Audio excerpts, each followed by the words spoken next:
Hello there. We are so glad to have you with us tonight. Are you providing care to someone else?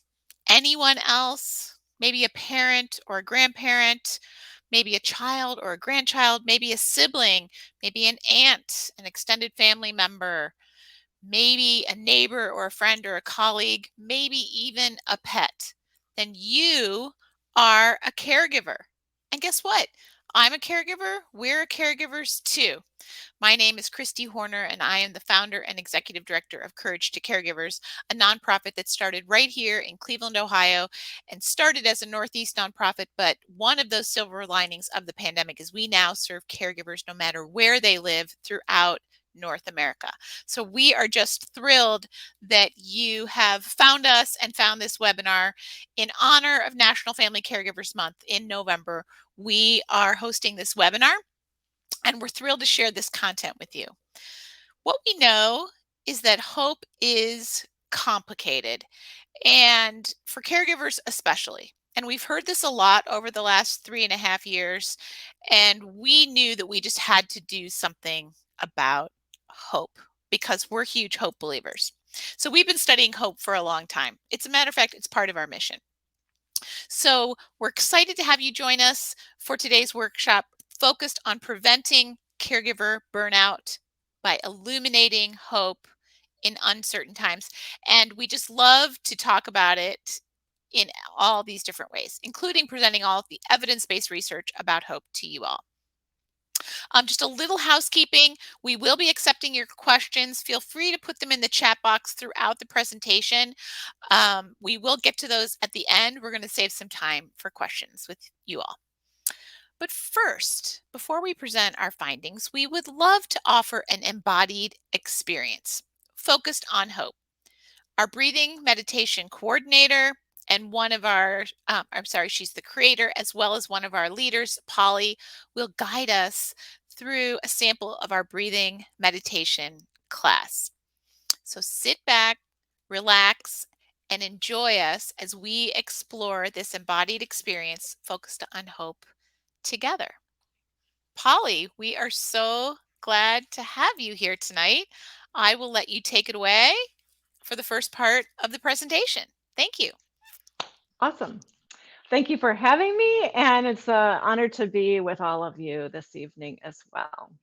So hope is a better predictor of success than intelligence or innate ability alone. It's hope is the belief that things can always be different. And hope during uncertainty of a crisis can be an absolute necessity to help us bear the hardship that's in front of us. And if we believe there is a better tomorrow, we can get through today. So hope becomes a matter of seeing what's possible.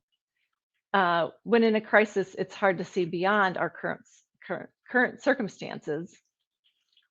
When we're in a crisis, our nervous system gets jacked up, right? Our parasympathetic nervous system or our sympathetic nervous system is in fight or flight response or in a stressed state.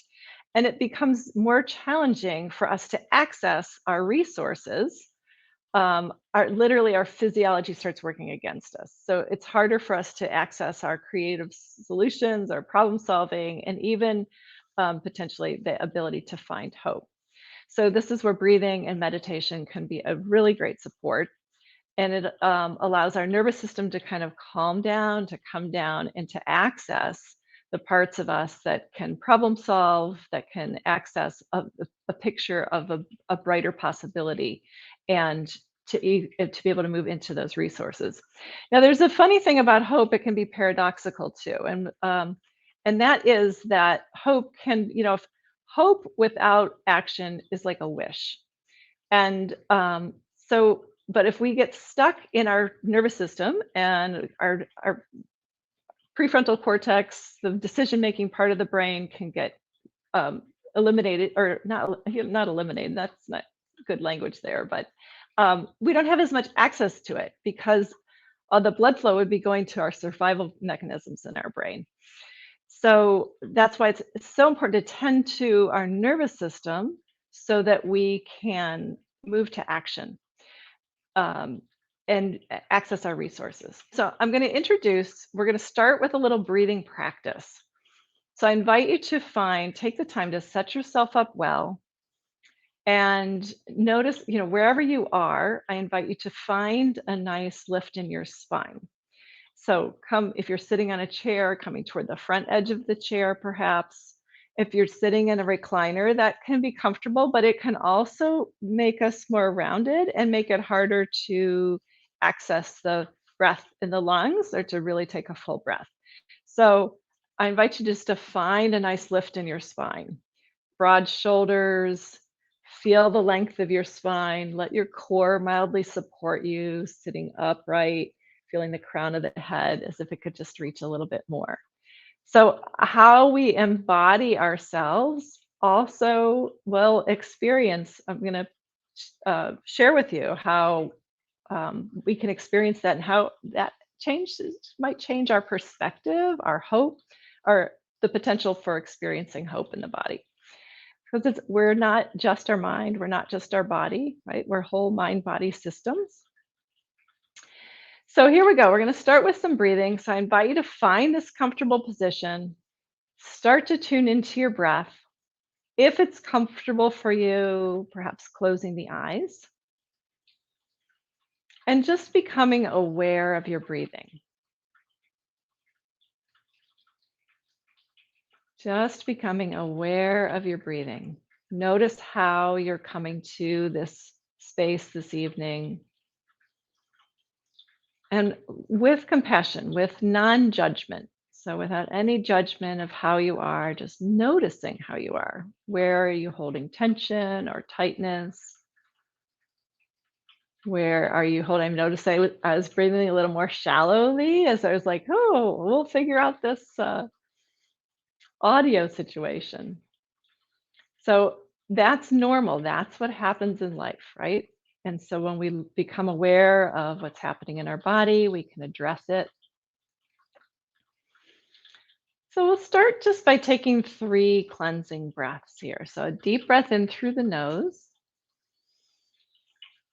and a long, slow breath out through the nose or the mouth. And again, deep breath in and a long, slow breath out.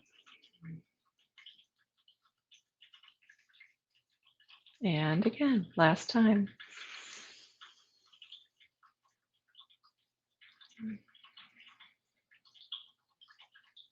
And so now maybe it's starting to become more like inviting to close the eyes or find a soft gaze. And I invite you to think about the belly as you breathe in, or notice the movement of the belly as you breathe in.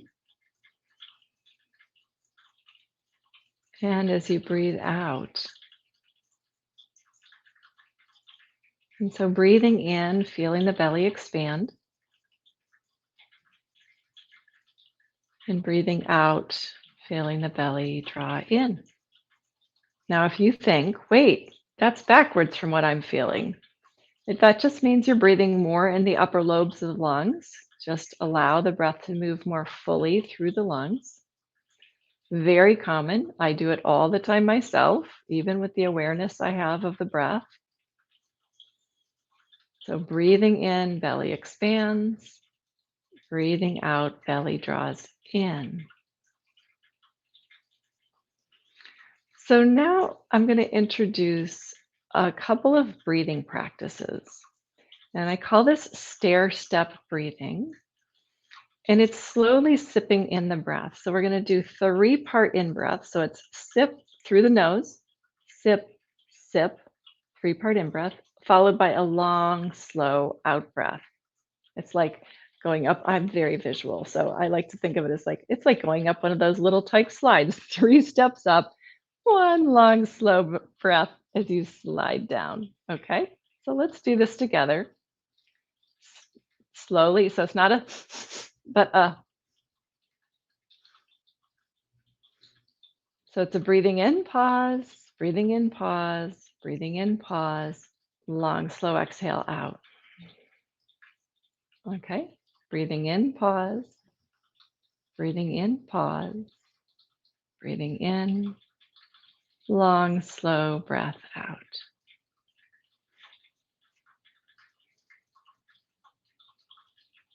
Each time filling with the breath,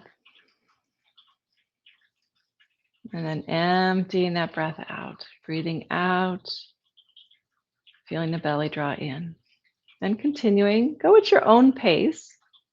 I can guide you through a few more rounds, but go at the pace that feels right in your body. Breathing in 1, 2, 3. Long, slow breath out. Breathing in, pause, breathing in, pause, breathing in, pause. Long, slow breath out.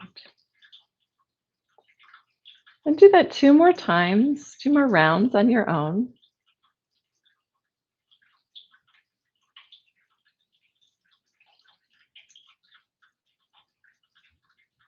And feel that with each sip that you are drinking in hope and love. And with the long exhale, releasing resistance, fear, and doubt.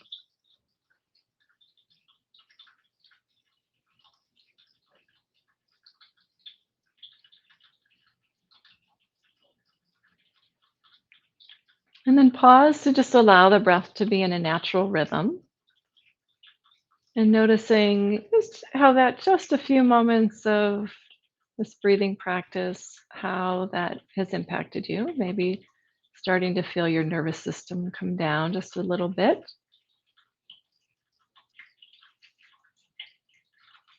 And so we're going to try another version of stair step breathing.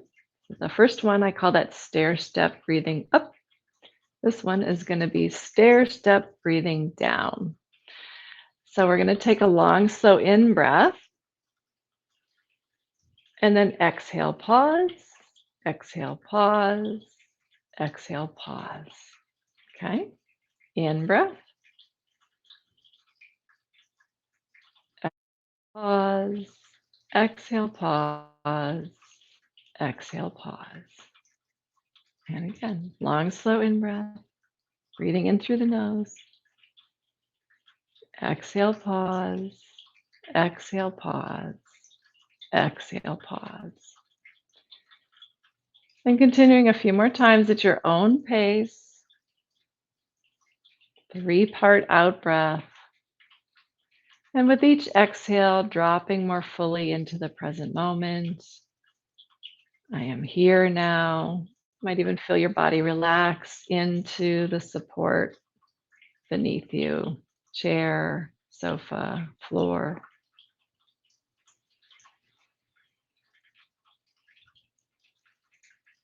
Really landing in this here and now space.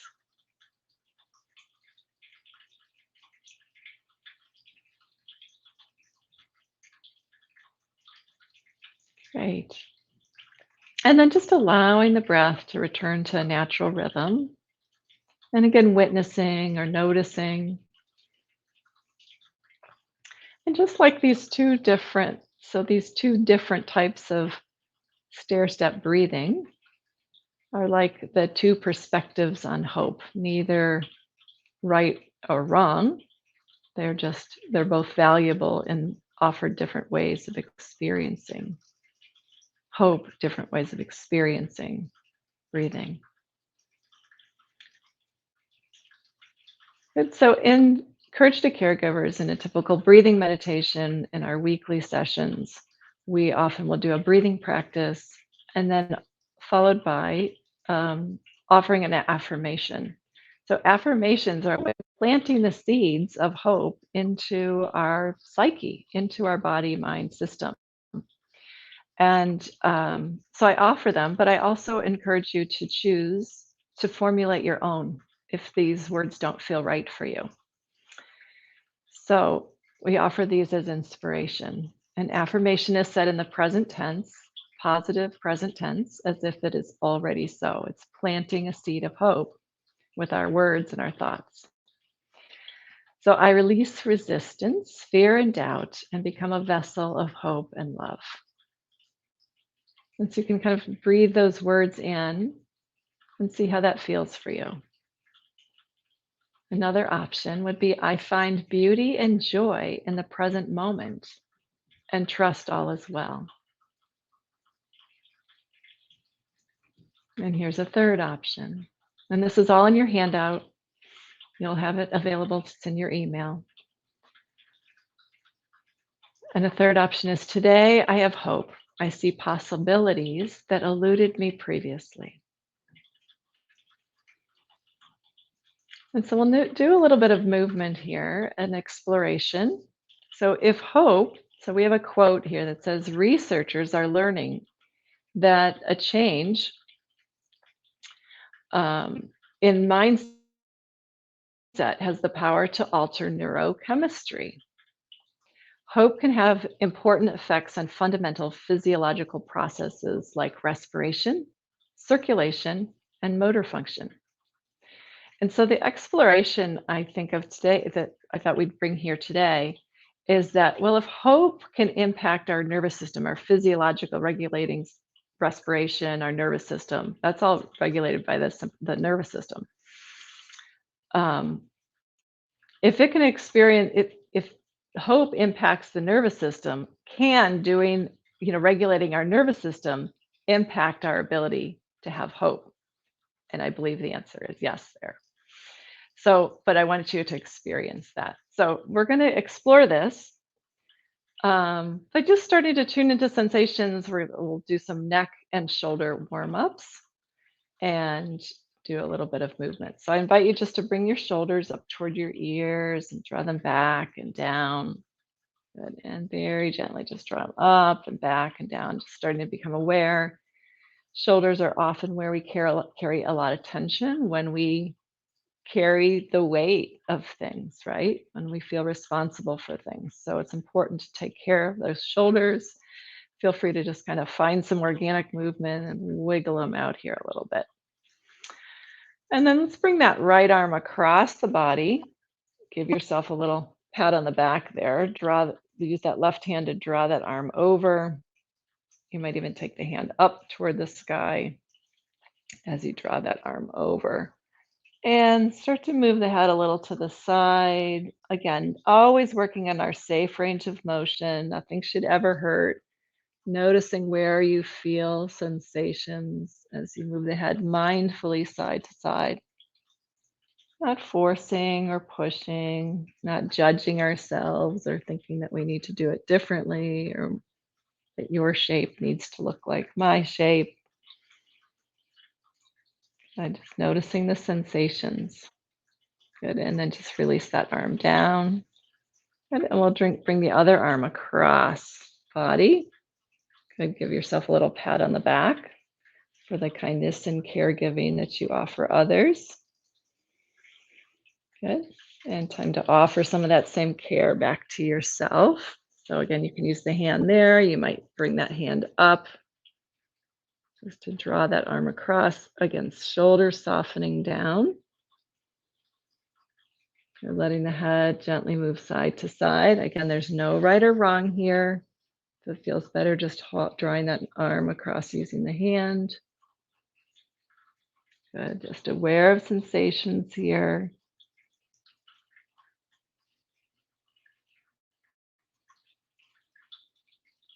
Good, and coming back to center, releasing that arm down. Good, and then pausing just to notice the effects of that stretch in your body. Then we'll roll out the shoulders once again. And then bringing the hands behind the back. So I'm going to move back here to my chair so we have more room. And just bring the hands together behind the back. You might reach toward the back of your chair or interlace the fingers. No right or wrong. Or holding onto the back of the chair. Good. And then lifting the heart, lifting the gaze. I'm having a little moment of crisis here. I got a boo-boo yesterday and I just knocked it open. Okay. So bringing the hands behind you, lifting the heart. And again, if it feels good for you, let the head move a little side to side. Good.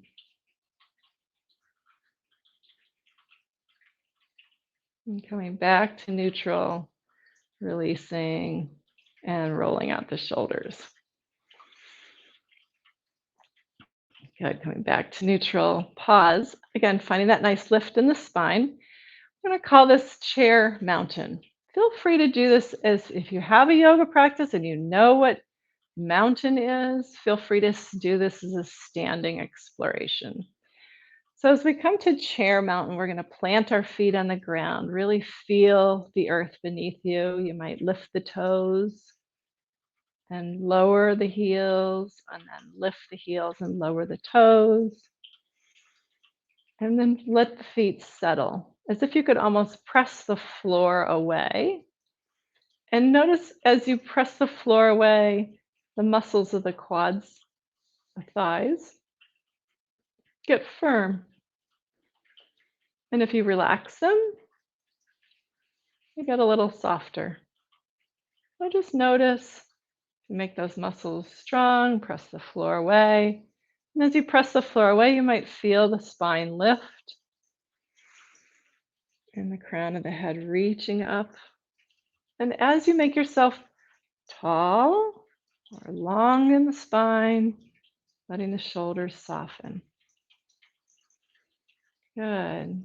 And just notice if you can find that spaciousness in the spine as you find the ease in your body. And then we're going to do a little tapping of the meridians here. So we're just going to bring a little tapping. So let's just start using the right hand, just tap all the way up the left, tapping on your arm, just waking up. You can tap on the inside and down the outside. Good, and then do the same thing on the other side. Tap, tap, tap. Just waking up. Good, and then let's tap, tap, tap on the chest, the sternum. Good, if you use the fingertips, it makes a little drum beat kind of sound. I always like to put a little sound effect in there, like a little ah sound. And so feel free to do that at home if you like. Sound vibration is very calming and very nervous, soothing to the nervous system. Good, you can tap on the belly. And if you like, make a little O sound. And then tapping down the legs. Tapping, tapping, tapping. So we're just waking up, calming down.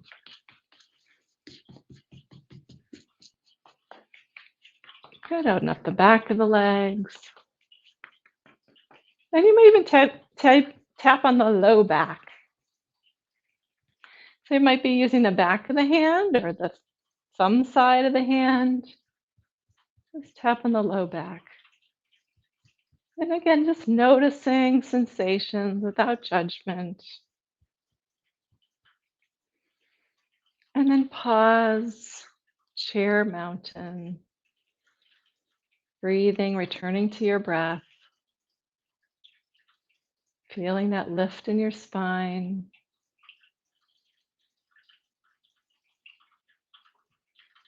Feeling your seat in the chair. Your feet on the floor.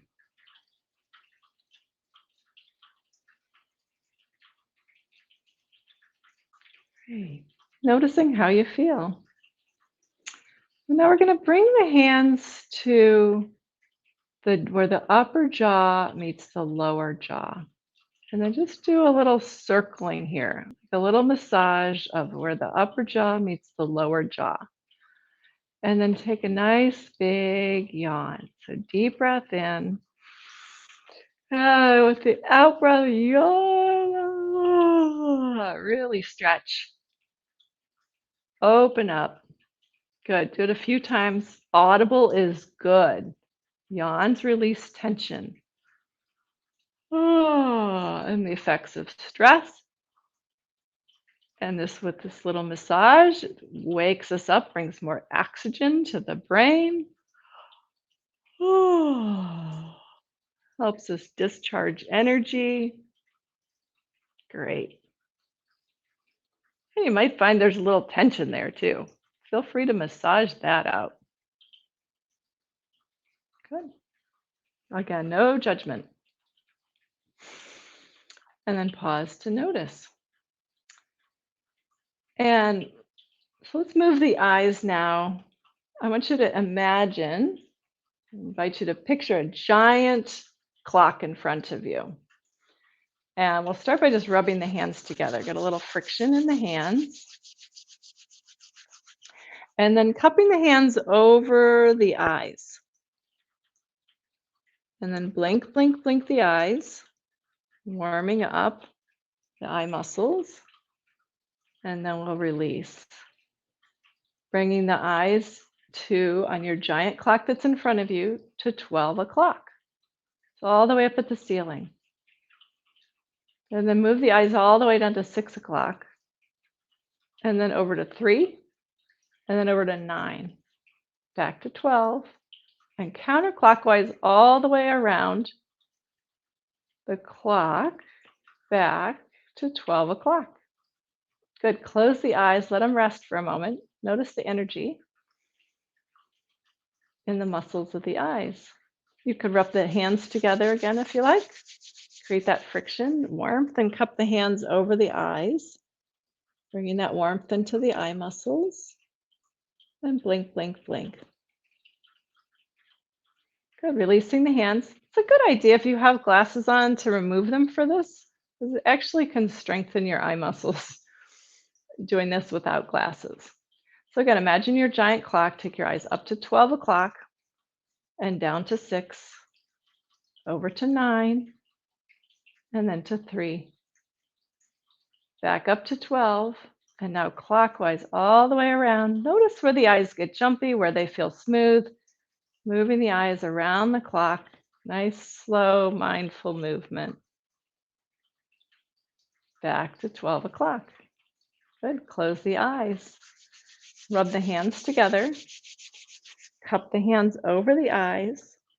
And blink, blink, blink. Good. And then releasing the hands once again.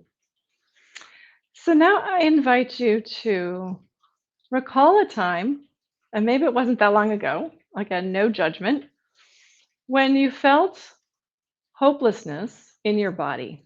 We won't leave you there, and you don't have to dwell on the what made you feel hopeless. But I invite you just to feel into that.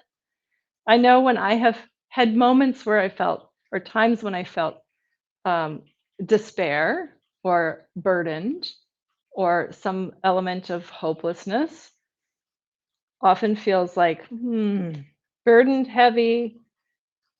And so just notice what that feels like in your body. And notice what direction your eyes go when you feel hopeless.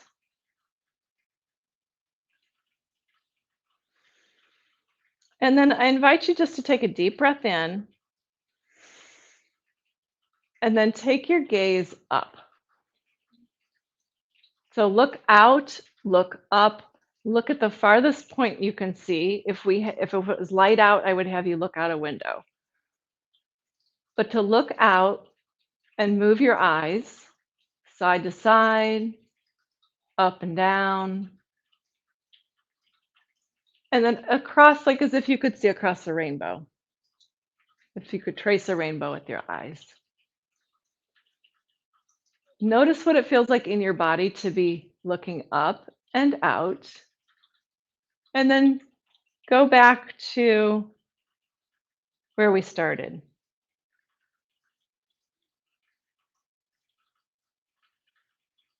Notice what that feels like in your body. Not that one is good or bad, because there's times when inward is good. But when we feel hopeless or in despair, we often need the support of community. We need another perspective. Sometimes a healthy going inward is restorative. But what we're talking about here is that kind of going in where we feel isolated and alone or hopeless. And this is what our body tends to do when we feel hopeless. And to invite in that feeling of hope, notice what it feels like to look out, to see resources, to see what's available to you, to see possibility. It's kind of like when the clouds part and a blue sky shows up, right? We know what that feels like in Northeast Ohio. So, not that those cozy, higgy days of cloudy days don't have their cozy element, but sometimes when it's 17 days in a row, it can start to feel like despair, right? So, just to know that one thing you can do simply to connect with a big group of people, and that's why we value with Courage to Caregivers connection, support, community, support group, breathing meditation, right? Such a valuable tool for pulling ourselves out of a feeling of hopelessness. But I want to just invite you to take your arms into the air. What happens at a football game or a basketball game when they score a touchdown, right? Or score a goal, a point, a run. The arms go in the air, people go, woo, right? And you can mimic that in your own experience, just taking your arms into the air. It's elevating to your nervous system in a positive way, in a hopeful way. It's like, when you see the sun come out, right? And it helps illuminate that inner sun as well. So hopefully you've had an experience of that. We always like to finish our time together with a little bit of rest. On our regular weekly sessions with Courage to Caregivers, our caregivers have come to love what we call our rest time with legs up on a chair. So wherever you are, you can decide if you want to be on the floor or on a couch, but keep this in mind for another time.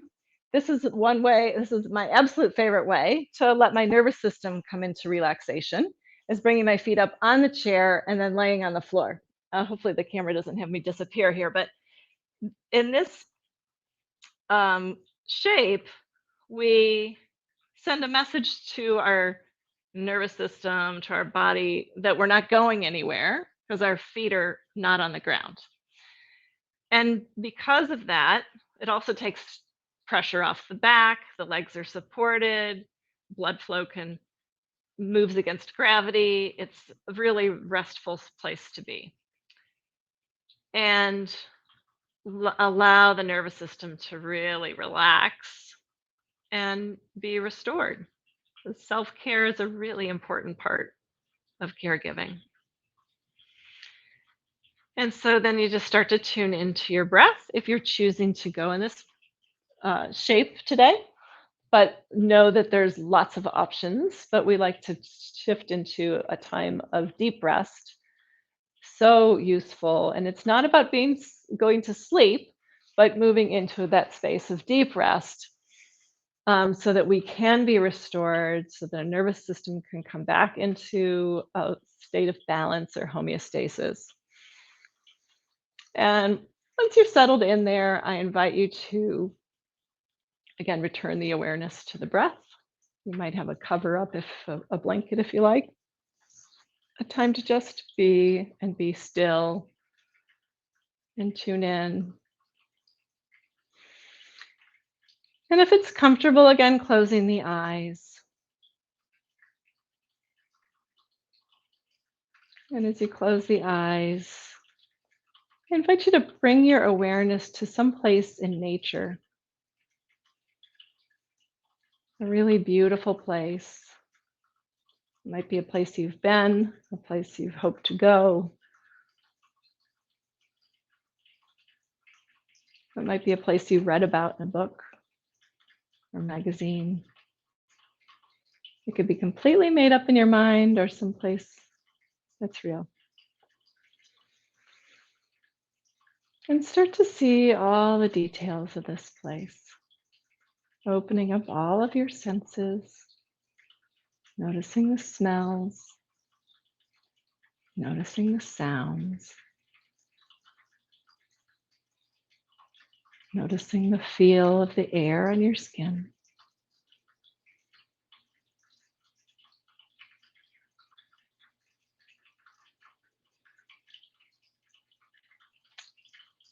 And even the colors and textures in this place. And even your sense of inner knowing. Tuning into that sense as well.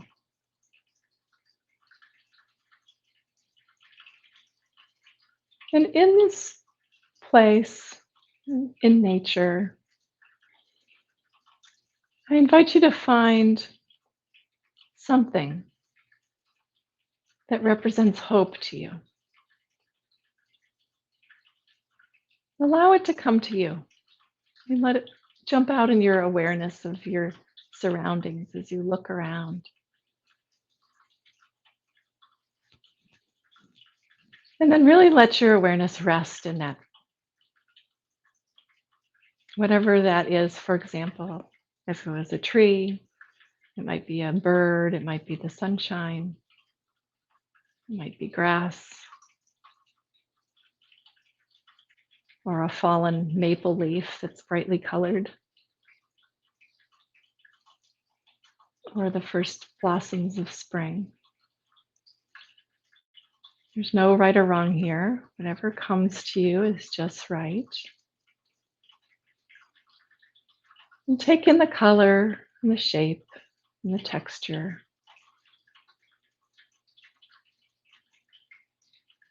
And just be with this symbol,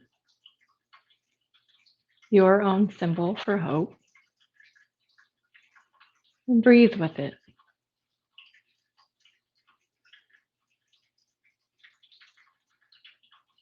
Just breathe, appreciating this messenger of hope.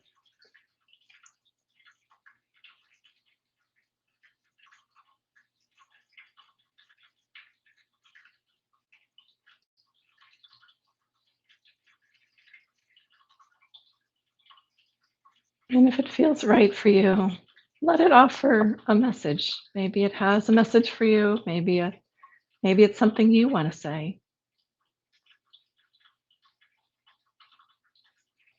In your own private conversation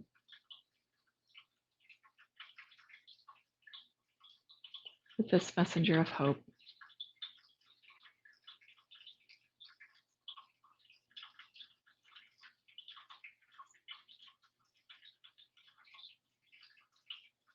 And so appreciating, offering your thanks to this messenger of hope in this space and nature.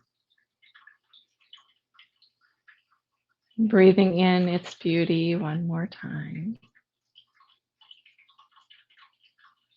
And then bringing your awareness back.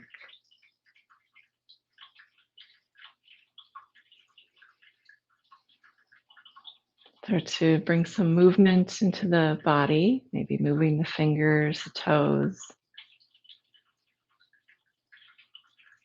and deepening the breath.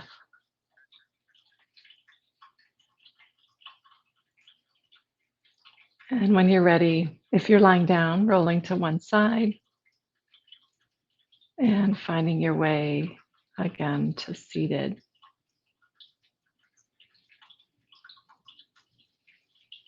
And so as we wrap up this portion of the program, I invite you to think of one word that would describe how you feel right now and share that in the chat. And you're welcome to share, if you like,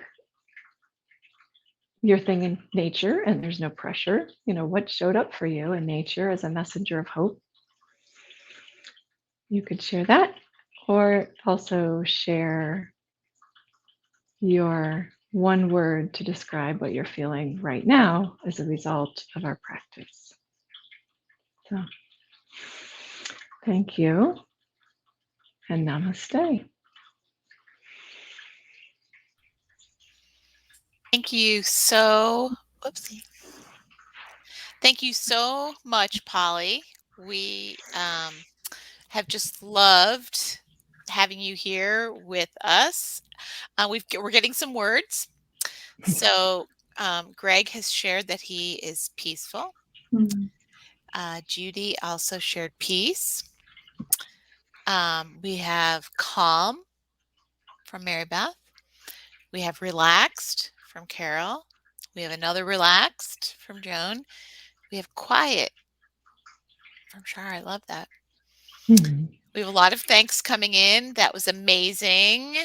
And I could see everyone's faces as they were in their deep rest. And it was just such a beautiful sight to see caregivers just watch that stress reduce and have that peace and quiet and calm come over them. So thank you so much for giving us this gift. It really is a gift. We say this week after week. We don't, as caregivers, take time out of our days to rest. And so by inviting us to rest, thank you for inviting us to Mhm. Mhm. My pleasure.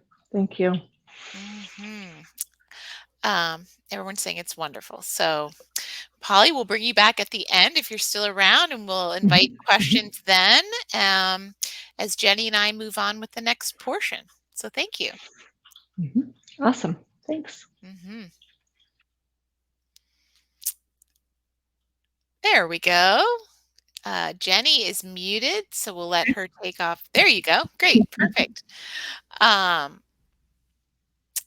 and so, Jenny, I know we, in the midst of our technology, which is part of our group norms, by the way, that True. to I was expect feeling that technology myself. Yeah. to go wrong. But let's go ahead and introduce ourselves again, because I think for the good of the order here, I'm Kristi. I'm founder and executive director. And Jenny, I'll let you introduce yourself. Sure. I'm the program coordinator, and I also run one of our support groups. So we are partners in crime when it comes to these presentations. So we're just so thrilled that you could join us tonight. And so now we'll queue up our presentation here, and I will let you take it away. Sure thing. Thanks, Kristi. So, how are you feeling tonight? So, tonight we got a breathing meditation and we got that chance to really check in with ourselves. So, I hope you loved that chance as much as I did. Mm. And I hope that this embodied experience helped you find some ease tonight. What we have here on the screen, though, are two pigeons. If you haven't seen Thesaurus Pigeon, welcome. Here he is, telling you, talking about the opposite of languishing. And these words were kind of my languishing and flourishing. I thought about them a lot in 2021 because an article came out in the New York Times by Adam Grant on languishing in early 2021. And languishing is this feeling. You're not depressed, you're just kind of stagnant or empty, and maybe it's like blah or meh, if you've heard people say that. You're languishing, and maybe you're feeling this as things remain uncertain, weird, or just different some 20 months into this pandemic. To be flourishing in life, and that's one of the opposites of languishing that the source pigeon forgot here. Individuals must exhibit high levels of emotional well-being and positive functioning. So in contrast, that person who's languishing will exhibit low levels of emotional well-being and positive functioning. So the New York Times did do a follow-up article, and I encourage you to look for both of those on ways to come out of the pandemic flourishing. And I'd say that hope for the future is also an aspect of flourishing. And the battery is here as a reminder to charge your phone. Just kidding. It's really as a reminder to recharge yourself. If no one has reminded you to take care of your general well-being this week, however that looks for you, this is your gentle reminder. Consider this your gentle reminder. Taking care of your well-being shows that you have hope for the future, that you're going to get there from here, however that looks. So Kristi's going to tell us next about the problem. What's the problem? So we think of ourselves as problem solvers, honestly. And so when we're looking at what is the problem, as caregivers, we're guessing that many of you have experienced at least one of these throughout your time as a carer. Irritability, reduced productivity, motivation, or energy, emotional exhaustion, neglecting your own mental and physical health, increased impatience or irritability, issues with sleep patterns, health issues, toxic stress, compassion fatigue, or even burnout. And how do we know the difference between burnout and compassion fatigue? And I've got some people in the chat saying, I have felt all of those. So how do we know the difference? Compassion fatigue is the physical and mental exhaustion and emotional withdrawal experienced by those who care for sick or traumatized people for an extended period of time. It's a very normal response to managing an extreme situation, such as being a constant caregiver for someone with an inconsistent illness. Burnout, on the other hand, comes on slowly as the stress of caregiving builds. But compassion fatigue strikes quickly as our resources hit the empty line. If you're worried about yourself or a friend or one of those people that you care for, please seek professional help. Asking for help takes courage, yet is a sign of strength. At Courage to Caregivers, we work to empower caregivers of all kinds to build their resilience superpowers or tools for their toolbox. Courage to Caregivers is all about promoting the health and well-being of the caregiver. An important component of health and well-being is, in fact, hope. We believe that healthier, stronger caregivers make for healthier, stronger families. I ran across this quote a while ago, and I think it's just a perfect fit right here as we get started talking about this. By Archbishop Desmond Tutu. Remember, we're problem solvers, right? So we're trying to get to caregivers before they're drowning in the stress of caregiving. We want to get ahead of that burnout. We want to get ahead of even compassion fatigue. We want to get to you to help you before you burn out. So next, Jenny's going to share a little bit about our unique solution and approach to solving the problem of caregiving burnout. Jenny, what can you share? Sure thing. So if you take a look at the screen, there is a pretty dire sounding quote about family caregivers experiencing extreme stress have been shown to age prematurely. And this level of stress can take as much as 10 years off of a family caregiver's life. Sometimes when we do these quotes or these statistics, I just need to move my body because they make me uncomfortable. It feels tight. Yeah. So we want to help with this as much as we can. And I know we have some participants out there. I can't see you, but I know you're out there. People that have participated in these programs. So these programs are what we hope is a hopeful solution for caregivers. They seek to model hope in action. I'm sharing this because I think it's important that you know, again, we're in the caregiving burnout prevention business. It's our why, as the author Simon Sinek would say. And this is how we do it. We have 3 programs. One of them is our one-to-one caregiver peer support, which matches caregivers in need with trained volunteers who have experience caring for someone living with mental illness. So peer relationships show hope. Those peers are able to say, I've been there, I got through it, and here's the way that worked for me. Here's how I did it. This is how hope helped me find a way out. And this is maybe how hope can help you in your caregiving situation. Our weekly support groups are co-facilitated by someone like me, a licensed social worker, a counselor, and a trained peer specialist. Our support group models, support group model, provides essential tools to build a caregiver's resilience. And how do these groups show hope? We build and show hopeful solutions to caregiver stress. Something we know we can't eliminate, but we do our best to empower caregivers to better cope and manage with the stress of caregiving. And our third program is breathing meditation, and you experienced that tonight. Polly is an excellent facilitator, and all of our facilitators are credentialed yoga instructors that incorporate breathing techniques, light yoga movements, guided meditation, and again, that deep rest called typically a yoga nidra. So I'll remind you again that taking care of your well-being shows hope for your future. Next slide, please. Thanks. So you can give and get hope. So if you have hope, share it. If you need hope, allow yourself to receive it. There's no scarcity of hope. It's not finite. It's not a finite resource. So there may be times in your life when you feel hopeless. I have before, in the midst of immense heartache, natural disaster, or the like. Hope can ebb and flow. So this is when you got to borrow hope and know that those around you, like your peers, your family, friends, and colleagues, can hold your hope until you can pick it back up again. So I'd be remiss if I didn't talk about the truly hopeless among us right now. They exist. We may know them. We may have been them. We may work with them. I know some of you are supporting family members and clients who may have lost hope, feel hopeless, or resist that future-oriented mindset.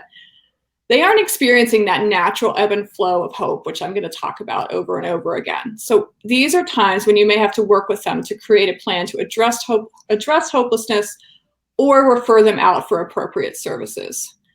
So before we go to the next slide, I'd like to just have people put in the chat, if you're willing, how do you give hope? I talk about giving and getting hope. How do you in your life currently give hope to people around you? I'd love to hear.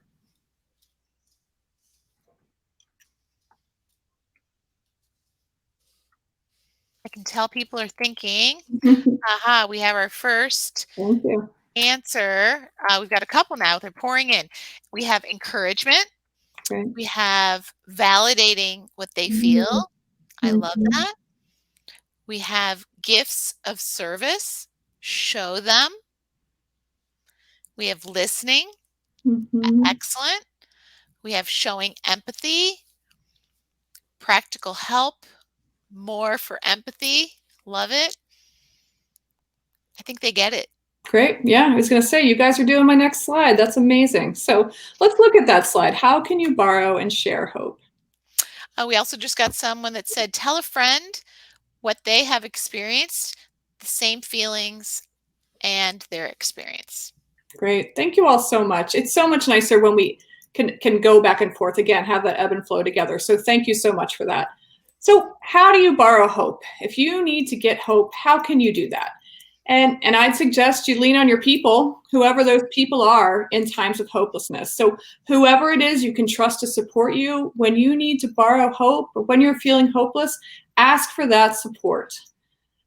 One of my favorite things is practicing self-compassion, knowing that others have felt this lack of hope before, knowing that it's okay that I feel this way right now.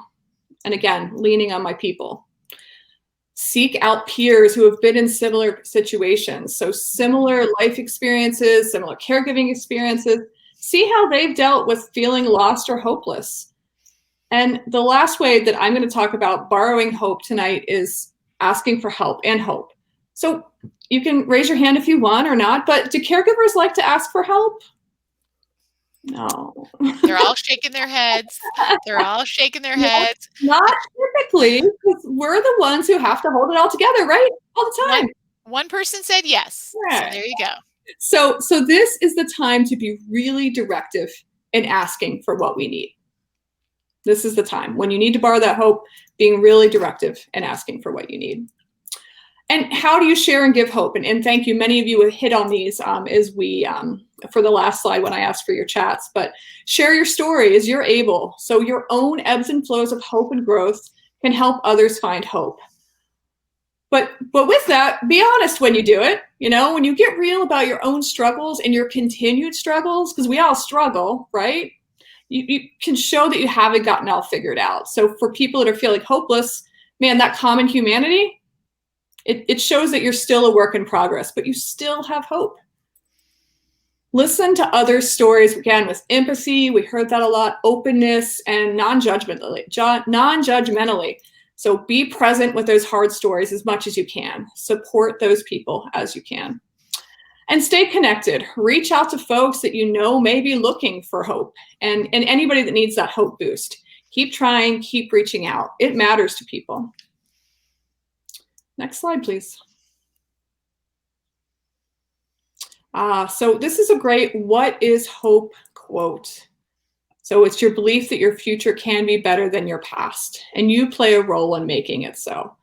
And there's more to it, but this is one of our favorite definitions of hope because it leads us to how we make hope an actionable item in your life. Go ahead, Kristi. Hope theory.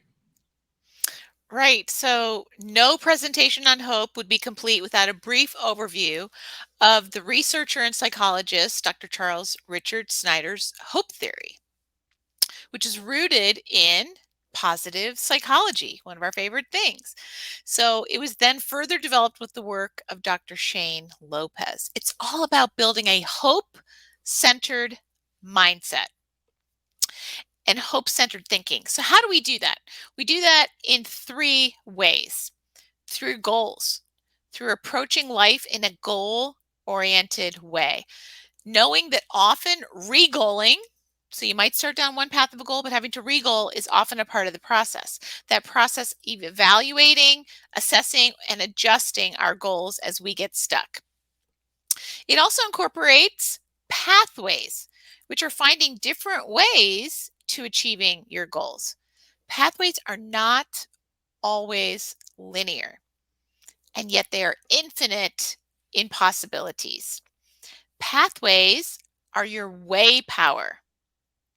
The process of hope also incorporates agency, believing that you can have personal growth and find ways, pathways, to achieving your goals. It's the motivational aspect of hope. So it's your dedication to with your mental energy or your willpower. Think of it as where there's a will, there's a way. Did you actually know that your willpower is actually limited each and every day? We have a finite amount. It's actually connected to our glucose levels in our blood, which doesn't necessarily mean that you should go out and eat more sugar. It's all about the kind that your body naturally produces. And yet your agency willpower can be increased by having, guess what, a strong support network as you pursue your goals. So together, that pathways and agency thinking gives us the tools we need to take the action to create an environment for personal growth in order to pursue those ultimate goals. We learned early on with Courage to Caregivers that we're actually not focused on change for our participants. We're all about personal growth for caregivers. In his book, Making Hope Happen, Dr. Lopez shares that wishing is the fantasy that everything is going to turn out okay. Hoping is actually showing up for the hard work.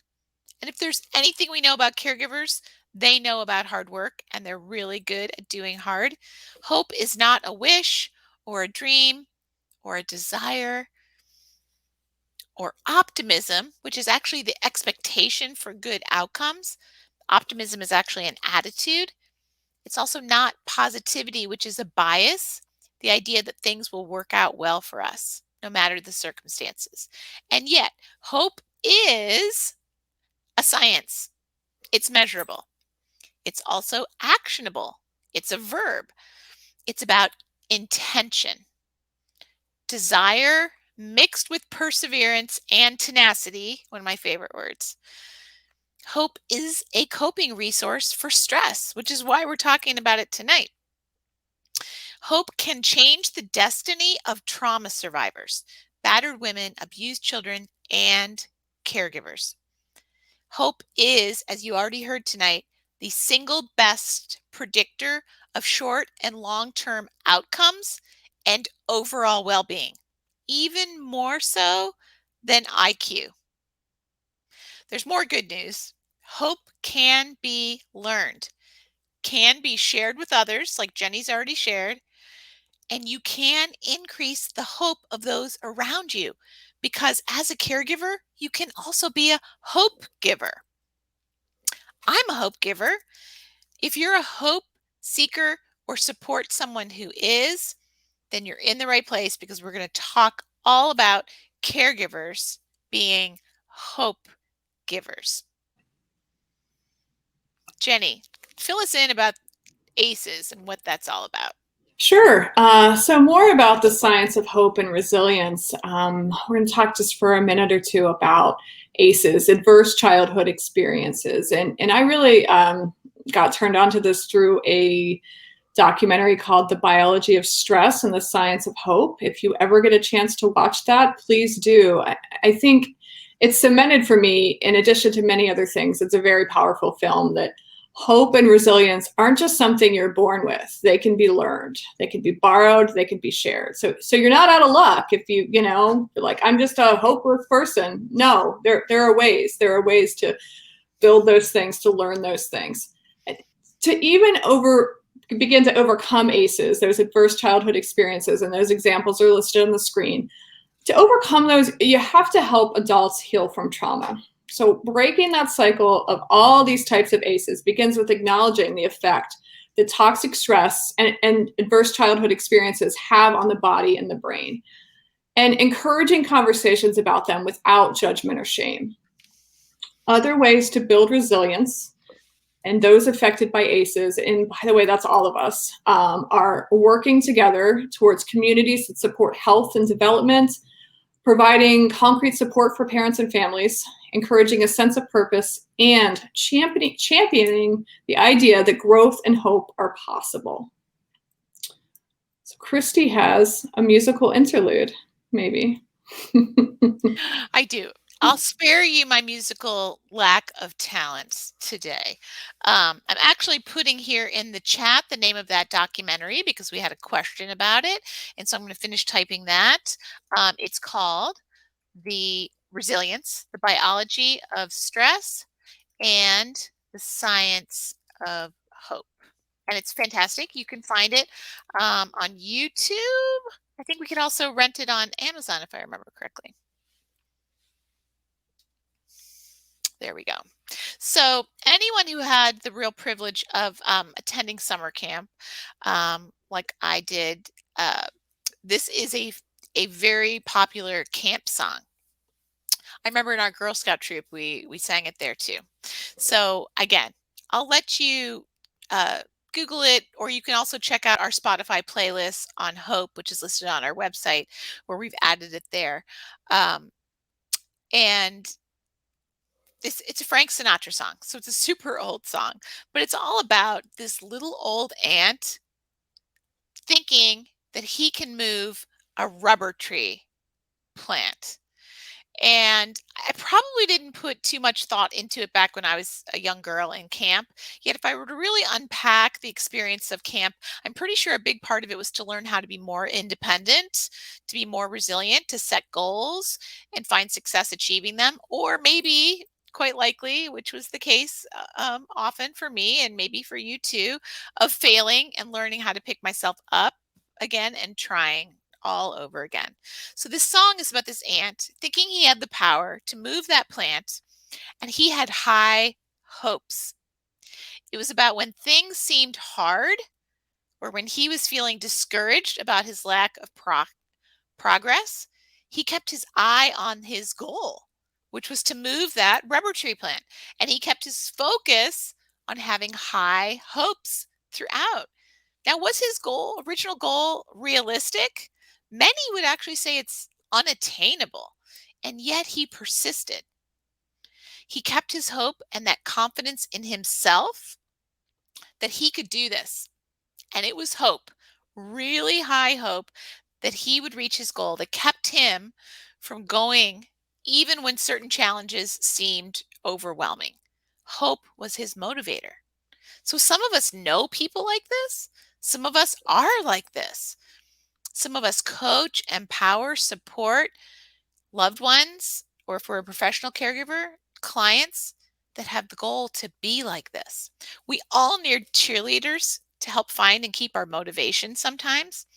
Did you actually know that apathy is the opposite of hope? We've all been there sometimes, or maybe we've supported someone who's been there. Those who have lost hope can regain it. They can find it again. Jenny's going to talk a little bit more about how hope can build resilience. I sure am. Have you all seen this plant when you're walking in your neighborhood or wherever, the one that's like popping up through the concrete and you're like, what? How are you doing this? Like, I can barely keep a house plant alive, and yet here's this like happy little dandelion like pushing through it all.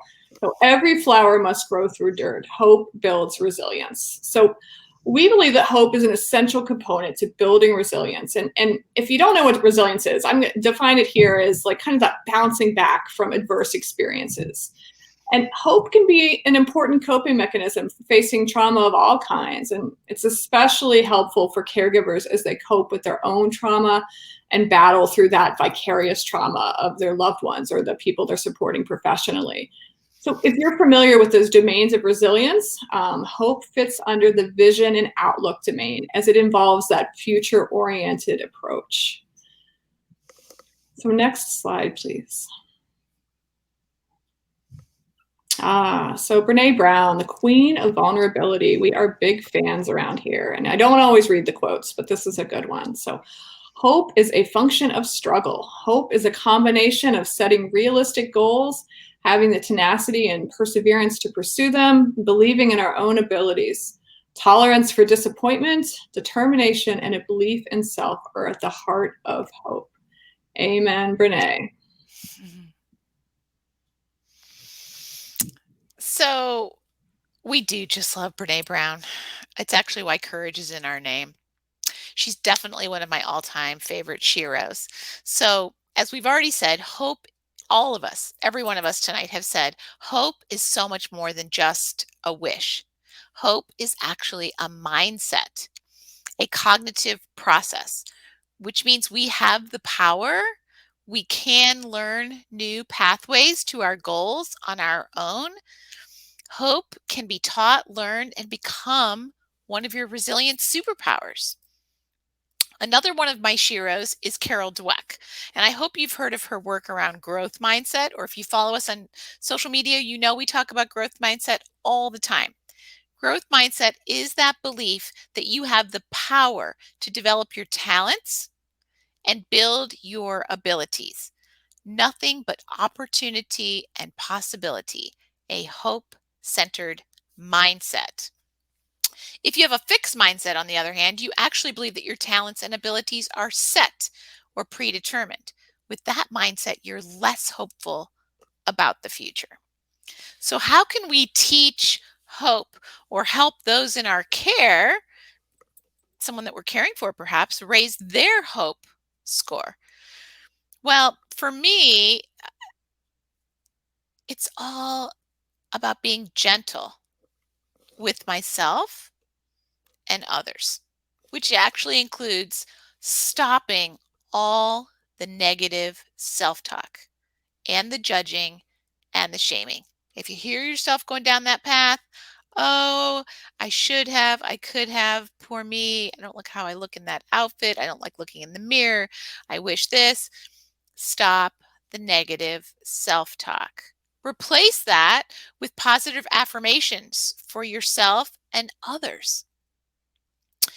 One of Polly's affirmations, I believe today, if not, it's on your handout. I release fear and doubt and become a vessel of hope and love.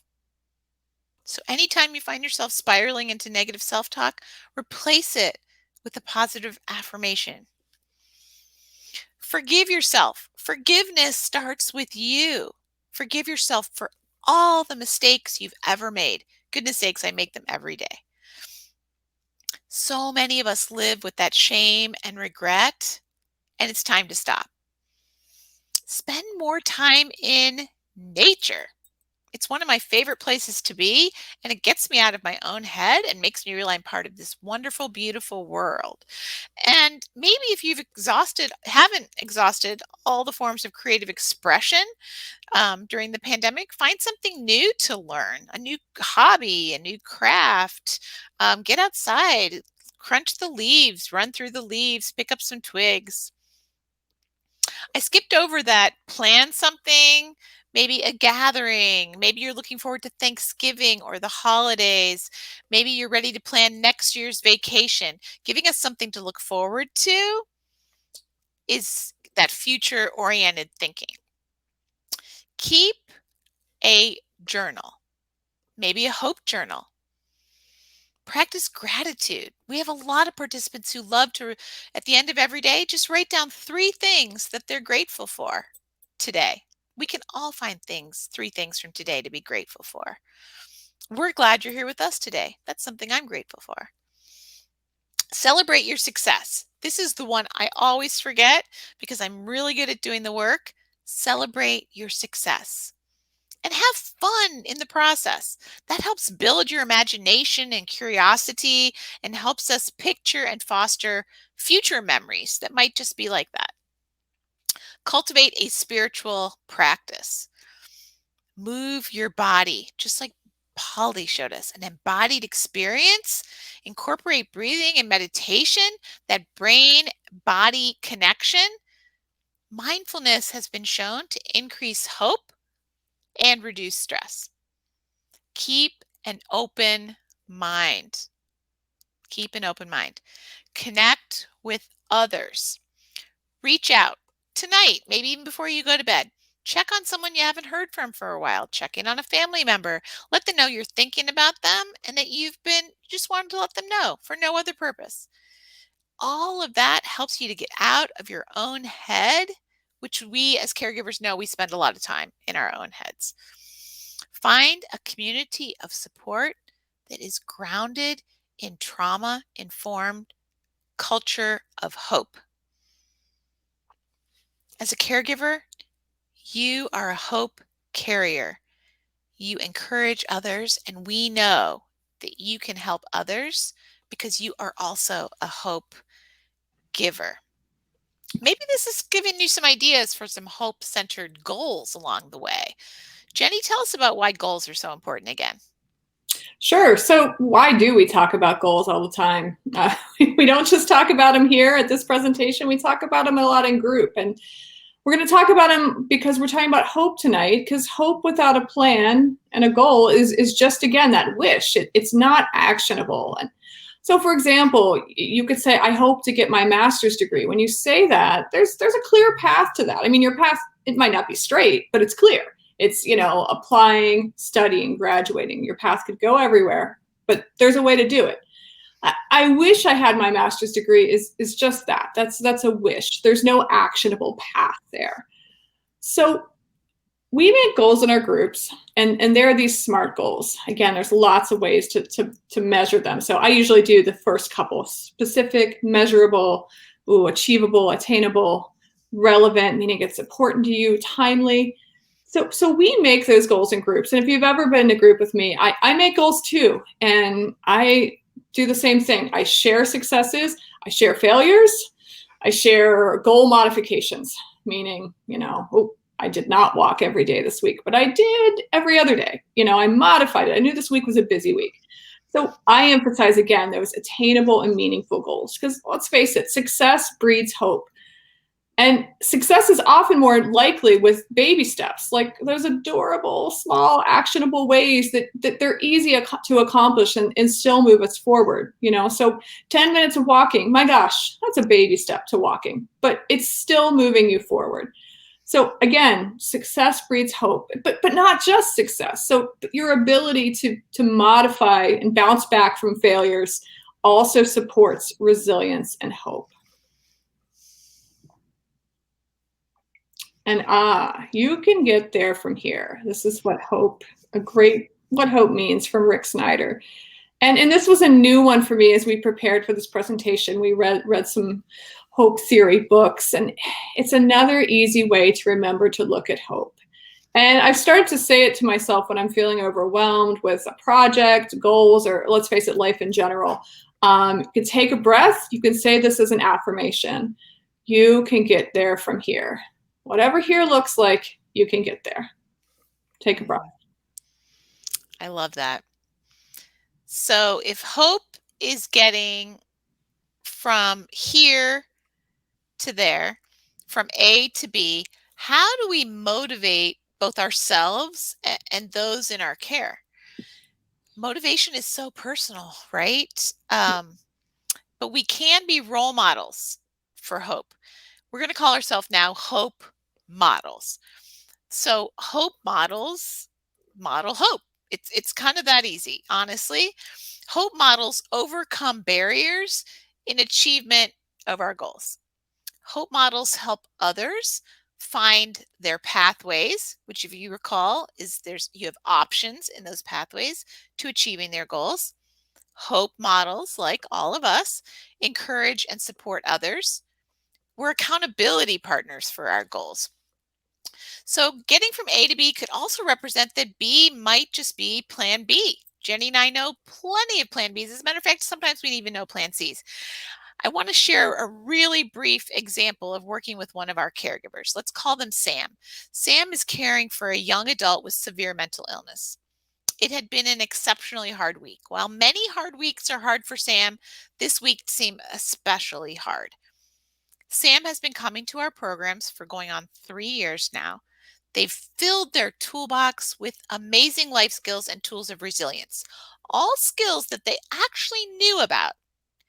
Yet, now, through participation in our programs, have dusted them off and are using them more regularly. During this recent hard week, Sam's loved one became homeless again. And the pain of watching a child struggle is so real and so hard. Sam is no stranger to setting boundaries and holding loved ones accountable for their choices.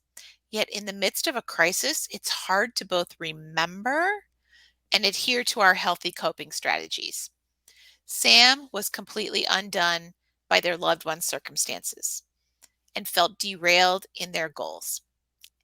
Yet Sam knew that they had a support network to call on and remembered that they had the power to reach out and ask for support, both in our support group and from our team.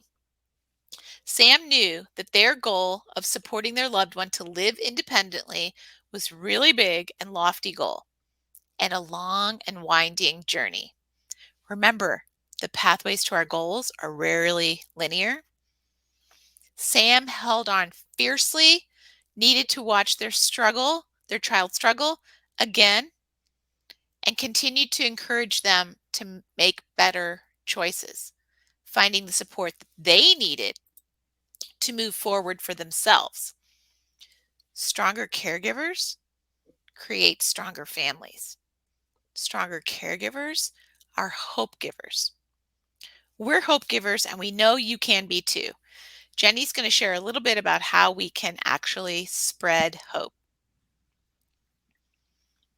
Yeah, so I mean, let's face it, navigating the uncertainty of the pandemic, it taught us a lot. It taught us many life lessons about how we take care of ourselves and each other. And we're still emerging. As we look at what's next, like how we emerge from the current state of the world, we know there's going to have to be some critical mindset changes to how we navigate greater overall well-being for all of us. How do we move from languishing to flourishing as individuals and as a society? How is hope a part of that? Phew, those are big questions. I think that collective trauma of the pandemic has us exploring self-discovery, compassion, finding purpose and meaning, courage and love. It has us looking at what we can leave behind and what we can take with us as the world opens back up again. And as we move towards flourishing instead of languishing out of the pandemic, let's take hope with us. Let's share it and let's borrow it as we need to.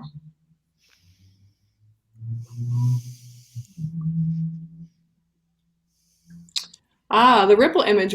We're obviously huge fans. It's up here on our screen. We are huge fans of the ripple image and of this quote because we know that both family and professional caregivers need ripples of support. So there's their immediate family, their neighbors, their community, social programs. Tiny ripples of hope that you set in motion can change the path of someone else's life. It can make their future better. Making those ripples starts with you, starts with all of us. We can spread hope. We can be hope givers.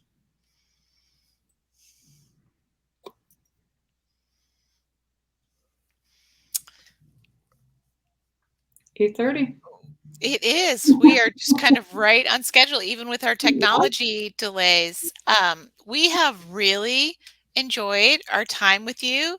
We want you to remember that as November being National Family Caregivers Month, that we celebrate you. Well, we celebrate you every day at Courage to Caregivers. This month is for you. And so, again, in your honor, we're here to talk about hope tonight. And we're going to take down our presentation and bring Polly back. And we're going to remind you to put your questions in the chat. And I will take any questions that you have for Jenny or Polly and I about hope. Any questions about hope, how you build hope, how you give hope, how you can be a hope giver, anything else on your mind. So we've got a thank you, excellent presentation, you are welcome. We've got someone who shared a quote from a video from a parent who is caring for a child with mental illness. You cannot be beaten by something you do not fear. Good perspective. Thank you. Another thank you so much. And is it being recorded? Yes, it is. So you can share with your loved ones afterwards. We'll be posting it to our social media and sending it out to anyone who had registered. Our slides will be on the website starting tomorrow. This is our gift to you, so please share with anyone wide and far within your networks that you feel might enjoy it. I promise you we will edit it on YouTube, so we'll edit out our little technology glib that we started with as we learning new technology tonight for the first time. Thank you for being patient with us. We're getting some more thank you and gratitude. No questions about hope. Appreciate the work we do. You're welcome. Thank you all. Thank you all for the hard work of caregiving. Here we have our first question. This person's loved one is 21 and doesn't see any light at the end of the tunnel. How can I start them on a hope path? Jenny, you have anything to get started on a hope path for that? I mean, I go back to that. If they are truly feeling hopeless, this is the time for professional care. Like if they truly do not see any light, any possibility of that, it's the time to start seeking professional support through a therapist or other helping professional. Barring that, I don't know your loved one, but you could start, again, sharing hope through that empathetic listening, that presence. Just sometimes your silent, loving presence can be helpful to a person in this situation. I think those are options to start with. Sharing stories of struggle, hope, and triumph. I don't know whether this person has an idol or someone who has struggled and seen, you think about folks that have had great struggle and have gone on to accomplish many amazing things, or just having a good life after that. Sharing stories of hope is another option. What about anybody else, Kristi or Polly? Any other words of advice for this person? I would just add also just move your body. If there's any way to influence them just get in nature, move your body, because when we get our body moving, we get breathing, our perspective changes, things open up. It's like almost like not talking about it, just moving. I've had clients work one-on-one in yoga, and just getting the body moving and getting them out of their head can shift the state. I also heard, and you gave the analogy there of the light at the end of the tunnel and finding hope in that tunnel. I heard an analogy during the pandemic, which really resonated with me, which was maybe we're getting it all wrong. Instead of aspiring to reach the light at the end of the tunnel, what if we were the light and we lit that tunnel for ourselves instead of putting it on someone else? And so for this loved one that's having a hard time finding that light within, like Jenny, I would always start with professional help and support. And if they're reticent to help and support, we do have some resources for that available on our website, or you could reach out to us. Sometimes us as caregivers need to find that professional support so that we can better support those in our care, especially if they're counseling averse? That was a really, really good question about that. Someone asked me to define hope again, and I'm wondering if you're thinking about the Brene Brown quote here, Will, if that's the one you wanted to soak in. That's one of the ones that we shared, which I think is my favorite, which is that being a function of struggle, and that combination, as we heard about with the science of pathways, agency, and goals. Any other questions for us? That was the one Will was looking for. Great. Well, we appreciate you being here with us, being patient with our technology, and wishing you a wonderful rest of National Family Caregivers Month. Don't forget, with all the caring and hope you put out into the world, don't forget to take care of you too. It's really important. Remember, stronger caregivers provide stronger care to those they love. So thanks for being with us. Have a great night, and we'll look forward to seeing you again soon. Thanks, everybody.